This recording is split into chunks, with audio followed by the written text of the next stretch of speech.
Il y a eu un instant, avant la trahison, un instant précis, que vous avez probablement oublié, un moment où quelque chose en vous vous a dit que quelque chose n'allait pas, peut-être un regard étrange que vous avez capté, un mot qui a sonné différemment, une sensation dans le ventre qui n'avait aucune explication logique. Mais vous avez ignoré, vous vous êtes dit que vous exagériez, que c'était de la paranoïa, que vous n'aviez aucune raison de vous méfier. Et puis, quand la trahison est arrivée, vous vous êtes souvenu de cet instant, et vous vous êtes demandé « Pourquoi est-ce que je n'ai pas écouté ?» Carl Jung a passé des décennies à étudier cette capacité humaine, à percevoir le danger avant qu'il ne se manifeste complètement, et ce qu'il a découvert pourrait changer la façon dont vous voyez votre propre intuition, pour toujours, parce que cette sensation que vous avez ignorée n'était pas de la paranoïa, c'était votre inconscient qui faisait exactement ce qu'il devait faire, vous protéger. Avant de continuer, il faut que vous compreniez quelque chose de fondamental sur la façon dont votre esprit fonctionne. Jung divisait la psyché en deux grandes zones, le conscient et l'inconscient. Votre esprit conscient est limité. Il ne peut traiter qu'une petite quantité d'informations à la fois. Mais votre inconscient est vaste. Il absorbe constamment des détails que votre esprit conscient n'enregistre même pas. Une micro-expression faciale qui a duré une fraction de seconde, une incohérence subtile entre les mots et le langage corporel, un changement presque imperceptible dans le ton de la voix. Votre esprit conscient n'a rien vu, mais votre inconscient a tout capturé. Et quand il accumule suffisamment de preuves que quelque chose ne va pas, il vous avertit, à travers des sensations, à travers des rêves, à travers cette inquiétude inexplicable que vous ressentez près de certaines personnes. Jung appelait cela la fonction prospective de l'inconscient. C'est la capacité de la psyché à percevoir vers où une situation se dirige, avant que la direction ne devienne évidente. C'est comme si votre inconscient pouvait voir quelques coups en avant, aux échecs de la vie. Et la trahison, a découvert Jung, s'annonce presque toujours avant d'arriver, pas de façon claire et verbale, mais à travers des signaux subtils que votre inconscient capture et essaie de vous communiquer. Maintenant, je vais vous révéler les 7 signes qui apparaissent avant une trahison. Et je veux que vous soyez attentifs, parce que vous allez probablement en reconnaître certains dans des expériences passées. Le premier signe est ce que j'appelle le retrait subtil. Avant une trahison, la personne commence généralement à s'éloigner émotionnellement, pas de façon dramatique, pas de façon à ce que vous puissiez pointer du doigt et dire clairement que quelque chose a changé, mais de façon subtile, des réponses un peu plus courtes, moins d'initiative pour discuter, une froideur presque imperceptible, là où il y avait de la chaleur auparavant. Votre esprit conscient a probablement rationalisé cela. Il est occupé, il est fatigué, il traverse quelque chose, mais votre inconscient a capté la vérité. Cette personne est en train de se déconnecter de vous, et cette déconnexion précède généralement la trahison. Jung expliquerait cela en termes d'énergie psychique. Quand quelqu'un prévoit de vous trahir, consciemment ou non, il commence à retirer l'énergie émotionnelle investie en vous. Il a besoin de cette énergie pour ce qu'il est en train de planifier. Et ce retrait, aussi subtil soit-il, est détectable par qui fait attention. Le deuxième signe est encore plus révélateur et explique pourquoi vous avez senti que quelque chose était différent, même quand tout semblait normal en surface. Le deuxième signe est la micro-incohérence. Les mots disent une chose, mais quelque chose ne colle pas. Peut-être que le ton ne correspond pas au contenu. Peut-être que le sourire disparaît trop vite quand il pense que vous ne regardez pas. Peut-être que les actions ne s'alignent pas avec les promesses. Ces incohérences sont généralement trop petites pour que votre esprit conscient les catalogue comme preuves, mais votre inconscient les enregistre toutes. Et quand il en accumule suffisamment, il déclenche l'alarme. cette sensation que quelque chose ne va pas, est littéralement votre inconscient qui vous dit « les pièces ne s'emboîtent pas ». Jung a beaucoup parlé de la persona, le masque social que nous portons tous. Et quand quelqu'un vous trahit, il a besoin de maintenir une persona de loyauté, tout en agissant de façon déloyale. Cette duplicité est presque impossible à maintenir parfaitement.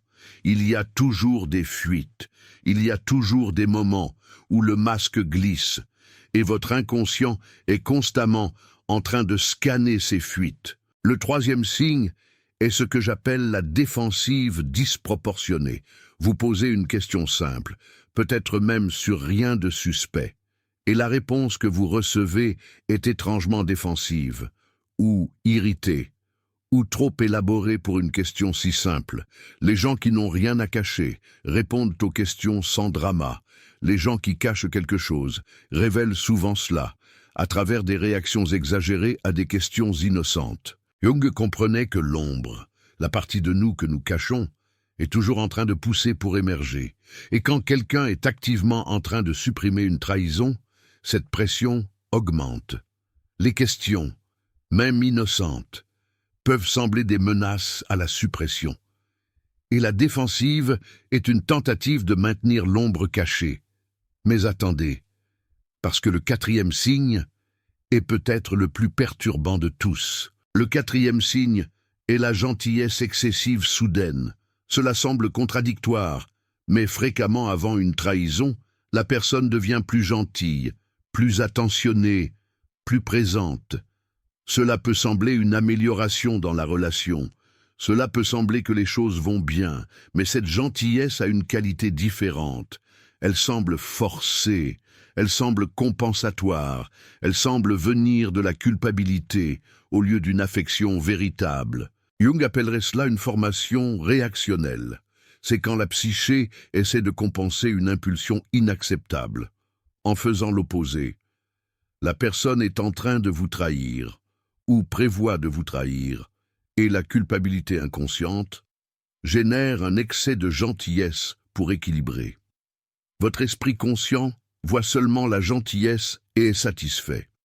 Votre inconscient détecte l'artificialité et déclenche l'alarme. Le cinquième signe est le changement dans les schémas de communication. Non seulement ce qui est dit, mais quand, comment et à quelle fréquence. La personne qui répondait toujours vite prend maintenant du temps. Ou l'inverse, la personne qui avait son propre rythme répond maintenant instantanément comme si elle essayait de prouver quelque chose. Les changements dans les schémas de communication indiquent fréquemment que quelque chose a changé intérieurement, et votre inconscient est extraordinairement sensible à ces changements de schéma. Jung comprenait que la psyché humaine est fondamentalement orientée vers les schémas. Quand un schéma établi change, sans explication claire, l'inconscient enregistre cela comme significatif, et il a fréquemment raison. Le changement dans le schéma externe reflète un changement dans le schéma interne. Quelque chose a changé dans la façon dont cette personne se relie à vous. Et la communication est généralement le premier endroit où cela se manifeste. Le sixième signe est ce que j'appelle la distanciation stratégique de certains sujets. Soudainement, il y a des sujets que la personne évite, des questions qu'elle détourne, des domaines de la vie qui deviennent inaccessibles pour vous. Peut-être que c'est à propos du travail, peut-être à propos de certaines amitiés, peut-être sur les endroits où elle était à certains moments. La personne ne va pas forcément mentir directement à ce sujet. Simplement, elle les évite, change de sujet, répond de manière vague. Et cette évasion sélective est un signe clair qu'il y a quelque chose dans ces domaines qu'elle ne veut pas que vous voyiez. Carl Jung en parlerait en termes de compartimentalisation. Quand quelqu'un est en train de commettre une trahison, il doit créer des compartiments psychologiques séparés. Un compartiment pour la vie avec vous, un autre pour la trahison. Et pour maintenir ces compartiments séparés, il faut éviter, à tout prix, que vous n'entriez dans certaines zones. Comme disait Jankélévitch, l'ambiguïté morale est le terreau de la trahison. Maintenant vient le 7e signe, et celui-ci est le plus important, parce que c'est ce que votre corps vous dit directement. Le 7e signe, c'est votre propre réaction somatique. Comment vous vous sentez physiquement, près de cette personne, avant une trahison, même quand il n'y a aucune preuve consciente de problème. Beaucoup de personnes rapportent des symptômes physiques spécifiques. Tension dans l'estomac, sensation d'oppression dans la poitrine, difficulté à se détendre, sommeil perturbé après les interactions. Votre corps sait des choses que votre esprit conscient n'admet pas. Carl Jung fut l'un des premiers à comprendre profondément la connexion entre la psyché et le corps. Et il enseignait que le corps exprime souvent des vérités que l'esprit conscient réprime. C'est un peu comme disait Montaigne. Mon métier et mon art, c'est vivre. Si vous vous sentez constamment mal physiquement, près de quelqu'un, même si vous ne pouvez pas expliquer pourquoi, votre corps vous dit quelque chose d'important. Ne l'ignorez pas, sous prétexte que c'est de l'anxiété irrationnelle. Votre système nerveux répond à des informations que votre inconscient a captées.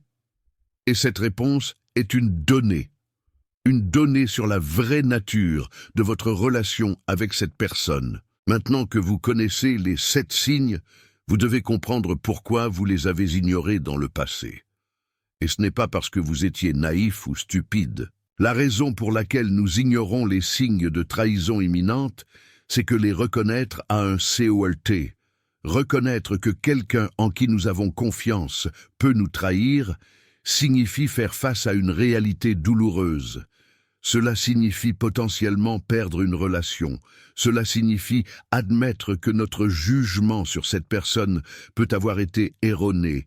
Et l'esprit conscient, pour éviter cette douleur, fait souvent taire les avertissements de l'inconscient. Jung appelait cela la résistance. C'est la tendance naturelle de la psyche à éviter les vérités qui causeraient de l'inconfort. Comme dirait Sartre, nous sommes condamnés à être libres.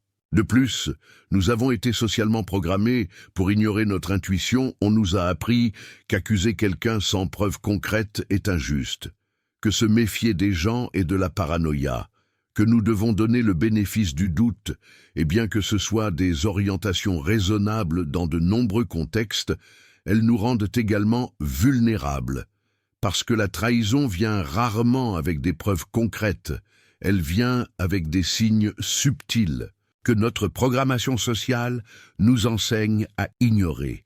Jung a écrit extensivement sur l'importance d'intégrer l'intuition comme une fonction psychologique légitime, pas comme quelque chose de mystique ou d'irrationnel, mais comme une forme valide de connaissance qui opère à travers des canaux différents de la logique consciente. Et quand vous apprenez à honorer votre intuition, vous gagnez une couche de protection que la plupart des gens n'ont pas. On pourrait dire, en paraphrasant Pascal, que le cœur a ses raisons, que la raison ignore.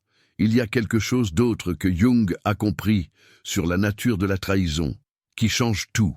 La trahison n'est pas un événement isolé, c'est le point final d'un processus, et ce processus laisse des traces le long du chemin. Les 7 signes que j'ai décrits sont ces traces.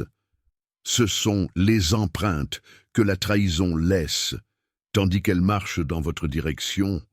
Et si vous savez quoi chercher, vous pouvez voir la trahison arriver, avant qu'elle n'arrive. Cela ne signifie pas vivre dans une paranoïa constante. Cela ne signifie pas se méfier de tout le monde. Cela signifie simplement être attentif. Cela signifie honorer quand votre inconscient déclenche une alarme. Cela signifie enquêter au lieu de rationaliser quand quelque chose semble clocher. La différence entre la paranoïa et l'intuition saine est simple. La paranoïa voit une menace, là où il n'y a aucune preuve. L'intuition saine perçoit des preuves que l'esprit conscient n'a pas encore traitées. Maintenant vient la partie pratique. Comment pouvez-vous commencer à utiliser cette information pour vous protéger? La première technique, c'est ce que j'appelle le journal d'intuition. Quand vous ressentez cette sensation que quelque chose cloche avec quelqu'un, peu importe à quel point elle est vague, écrivez, décrivez la sensation. Décrivez ce qui l'a déclenché. Décrivez tous les détails que vous avez remarqués, même s'ils semblent insignifiants. Faire cela sert deux objectifs. Premièrement, externalise l'information pour que vous ne puissiez plus vous convaincre, que vous imaginiez des choses. Deuxièmement, cela vous permet de voir des schémas au fil du temps. Une entrée seule peut ne rien signifier. 10 entrées sur la même personne, au cours de plusieurs mois, révèlent un schéma inégable. La deuxième technique, c'est ce que Jung appellerait l'écoute active de l'inconscient. Cela signifie créer de l'espace pour que votre inconscient se communique. Cela peut être par la méditation, cela peut être en prêtant attention aux rêves, cela peut être simplement par des moments de silence où vous permettez aux sensations d'émerger sans les juger immédiatement. Plus vous pratiquez cette écoute, plus la voix de votre inconscient devient claire, et plus il devient difficile d'ignorer ces avertissements, comme dirait Bergson, penser en images et penser en profondeur. La troisième technique, c'est la vérification croisée. Quand votre intuition déclenche une alarme, au sujet de quelqu'un, ne l'ignorez pas, mais n'agissez pas non plus, de manière précipitée. Au lieu de cela, commencez à prêter une attention consciente aux 7 signes. Le retrait subtil est-il présent? Y a-t-il des micro-incohérences? La défensive est-elle disproportionnée? Y a-t-il une gentillesse excessive soudaine? Les schémas de communication ont-ils changé? Y a-t-il un éloignement stratégique de certains sujets? Et le plus important, comment votre corps se sent-il près de cette personne? Si votre intuition initiale est confirmée par plusieurs de ces signes, vous n'êtes pas paranoïaque. Vous voyez clairement, il y a quelque chose d'autre que vous devez comprendre sur la protection contre les trahisons, et c'est peut-être la leçon la plus difficile. Vous ne pouvez pas prévenir toutes les trahisons. Certaines personnes sont simplement très habiles à cacher leurs intentions. Certaines trahisons viennent de directions que vous n'imagineriez jamais. Et parfois, même en voyant les signes clairement, vous choisissez de les ignorer parce que le coût d'agir semble trop élevé sur le moment. C'est humain. Mais ce que vous pouvez faire, c'est réduire de manière significative votre vulnérabilité. Vous pouvez entraîner votre perception à capter les signes plus tôt. Vous pouvez créer des habitudes de vérification qui vous protègent.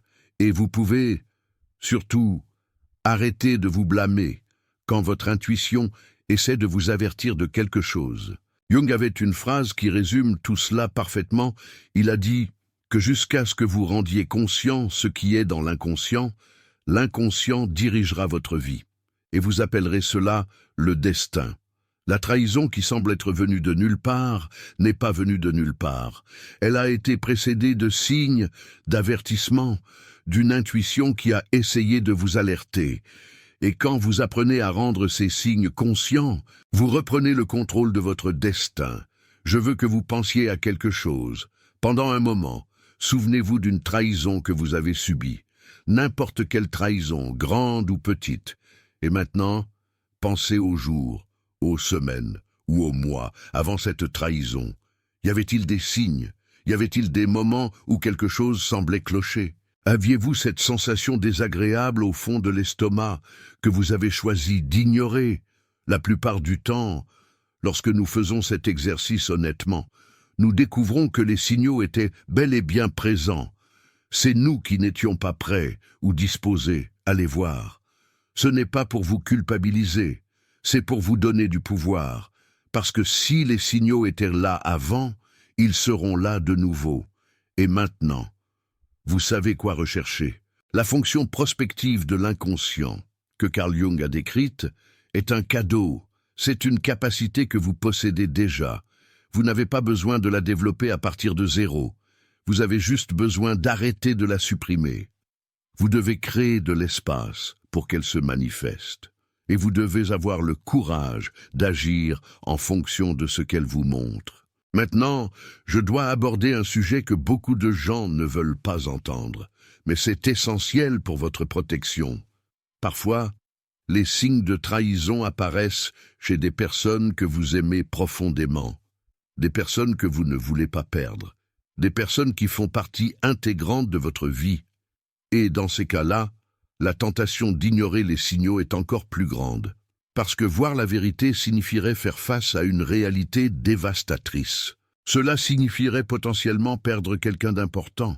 Cela signifierait que votre monde, tel que vous le connaissez, pourrait s'effondrer.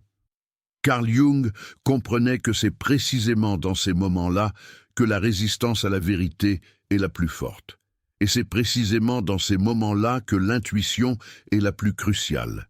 Parce que plus vous avez à perdre, plus le coût d'être pris au dépourvu est élevé.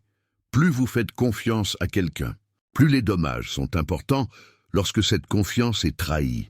La protection que votre intuition offre est proportionnelle au risque auquel vous êtes confronté. Est-ce que cela signifie que vous ne devez pas aimer? Que vous ne devez pas faire confiance? Bien sûr que non. Carl Jung ne prônerait jamais une vie d'isolement et de méfiance. Ce qu'il défendrait, c'est une confiance informée, une ouverture à l'amour qui n'abandonne pas la sagesse, un abandon qui garde les yeux ouverts. Vous pouvez aimer quelqu'un et en même temps rester attentif aux signaux que votre intuition capte. Ces deux choses ne sont pas contradictoires. Elles sont complémentaires. Avant de continuer avec la partie finale, je veux faire une pause ici.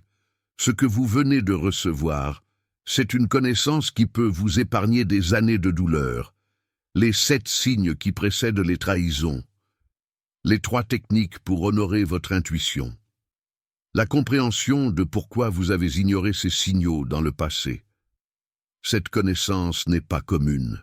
La plupart des gens passent leur vie à être trahis à plusieurs reprises sans jamais comprendre qu'il y avait des avertissements qu'ils auraient pu voir. Si vous sentez que cette information a changé quelque chose dans votre façon de voir vos relations et votre propre intuition, le bouton Super Thanks juste en dessous est une façon de dire « cette connaissance vaut quelque chose ». Continuez à révéler ce qui me protège. Ce n'est pas une obligation, mais c'est une façon de participer activement à rendre ce type de contenu possible. Maintenant, passons à la partie finale. Que faites-vous lorsque vous reconnaissez les signaux? C'est la partie la plus difficile, parce que reconnaître les signaux est une chose. Agir en fonction d'eux en est une autre complètement différente. Et Carl Jung savait que la connaissance sans action n'est que divertissement intellectuel, comme dirait Montaigne. La première option est l'observation continue. Lorsque vous détectez des signaux, vous pouvez choisir de ne pas confronter immédiatement, mais d'augmenter votre attention. Observez de plus près. Vérifiez si les signaux s'accumulent ou se dissipent.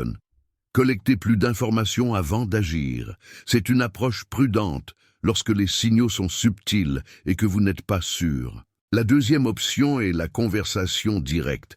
Vous pouvez choisir d'aborder directement ce que vous percevez, pas de manière accusatoire, mais de manière curieuse. Quelque chose comme « J'ai remarqué que quelque chose semble différent entre nous. Est-ce que j'imagine des choses ou y a-t-il quelque chose que tu veux me dire ?» Cette approche donne à l'autre personne l'occasion de s'ouvrir si elle le souhaite. Et la réaction de cette personne à votre question sera une donnée supplémentaire pour votre intuition à traiter. La troisième option est la préparation silencieuse. Parfois, surtout lorsque la trahison semble imminente et sérieuse, la meilleure approche est de se préparer silencieusement, se protéger émotionnellement et pratiquement pour ce qui peut arriver. Ne pas révéler que vous savez, mais aussi ne pas être pris complètement au dépourvu lorsque cela arrive. La quatrième option est le distanciation préventive. Si les signaux sont suffisamment clairs et que le modèle est indéniable, vous pouvez choisir de simplement vous distancer. Pas besoin d'une grande confrontation, pas besoin d'explications élaborées. Simplement commencer à retirer votre énergie émotionnelle et votre présence d'une relation qui se dirige clairement vers le fait de vous blesser. Carl Jung dirait que chaque situation est unique. Il n'y a pas de formule qui fonctionne pour tous les cas. Ce qu'il y a, c'est votre propre intuition, maintenant informée et entraînée, vous guidant vers l'action correcte dans votre contexte spécifique. comme le ferait un guide spirituel. Il y a un dernier concept de Carl Jung que je veux vous laisser. Il a parlé de ce qu'il appelait l'individuation, le processus de devenir qui vous êtes vraiment. Et une partie fondamentale de ce processus est d'apprendre à se faire confiance en votre propre perception, en votre propre sagesse intérieure, chaque fois que vous ignorez votre intuition pour plaire aux autres ou pour éviter les conflits, vous vous éloignez de qui vous êtes. Et chaque fois que vous honorez votre intuition, même quand c'est difficile, vous vous rapprochez.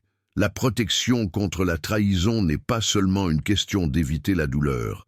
Il s'agit de vivre de manière intégrée. Il s'agit d'être quelqu'un qui écoute sa propre sagesse. Il s'agit de ne pas se trahir soi-même en ignorant ce que vous percevez clairement. Je veux vous raconter quelque chose que Carl Jung a observé chez ses patients qui ont subi des trahisons dévastatrices. Beaucoup d'entre eux, lorsqu'ils ont finalement traité l'expérience, ont découvert que la trahison avait été un catalyseur de croissance. Pas parce que la trahison était bonne, elle ne l'est jamais, mais parce que la douleur de la trahison les a forcés à développer quelque chose qui était auparavant dormant, la confiance en leur propre perception. Avant la trahison, ils vivaient déconnectés de leur intuition. Après, ils ont appris à ne plus jamais l'ignorer. Et cette leçon, aussi douloureuse qu'elle ait été à acquérir, a transformé la façon dont ils naviguaient toutes leurs relations futures. Carl Jung appellerait cela une compensation. La psyché recherche l'équilibre. Et parfois, une expérience dévastatrice est ce qui nous réveille enfin à des capacités que nous avons toujours eues, mais que nous n'avons jamais utilisées. Cela ne signifie pas que vous devez être trahi pour apprendre.